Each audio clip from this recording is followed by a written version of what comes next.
রবীন্দ্র সরোবরে সাঁতার কাটতে গিয়ে দুর্ঘটনা। সাঁতার কাটতে গিয়ে তলিয়ে গেল এক কিশোর, তারপরে উদ্ধার করা হয়েছে তার মৃতদেহ। মৃত্যু হয়েছে বালিগঞ্জ প্লেসের শিবরাম সাহুর। 3 বন্ধুর সঙ্গে জলে নামে সে। সাঁতার না জানায় তলিয়ে গিয়ে মৃত্যু হয় ওই কিশোরের। অস্বাভাবিক মৃত্যুর মামলা রুজু করা হয়েছে। রবীন্দ্র সরোবরে সাঁতার কাটতে গিয়ে দুর্ঘটনা। সাঁতার কাটতে গিয়ে তলিয়ে গেল এক কিশোর। মৃত অবস্থায় উদ্ধার হয়েছে ওই কিশোরের দেহ।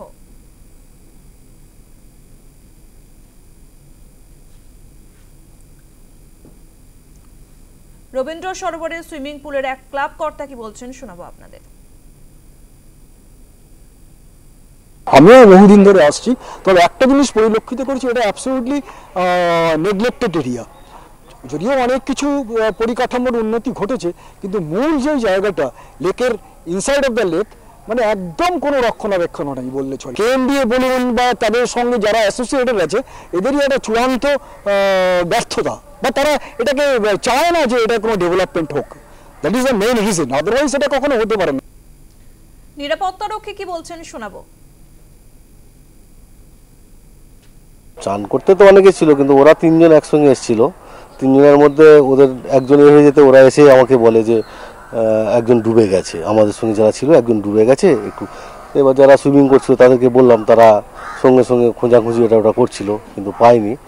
ও আধা ঘন্টা 40 মিনিট পরে তারপরে পাওয়া গেছে। স্থানীয় বাসিন্দাদের বক্তব্য শোনাবো।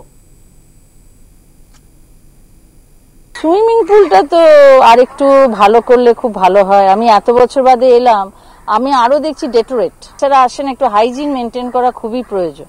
যেমন ওইখানে দেখলাম লোটাস যে গার্ডেনটা হয়েছে, সবকিছু মিলিয়ে আরেকটু সুস্থ পরিবেশ থাকাটা, কারণ এত সুন্দর একটা সার্কামস্টেন্স। এখন তো গ্রিল হয়ে গেছে, আমাদের সময় তো আমি যখন কমলাগাছ দিয়ে যাতায়াত করতাম গ্রিল টিল ছিল না, কিন্তু আরেকটু সুস্থ পরিবেশ হওয়ার প্রয়োজন আছে। সুইমাররা এখান থেকে তৈরি হয়, এটা একটা প্রশিক্ষণ কেন্দ্র। সুতরাং এইখানে তো আরেকটু আমি আশা করেছিলাম যে আরো ভালো দেখব।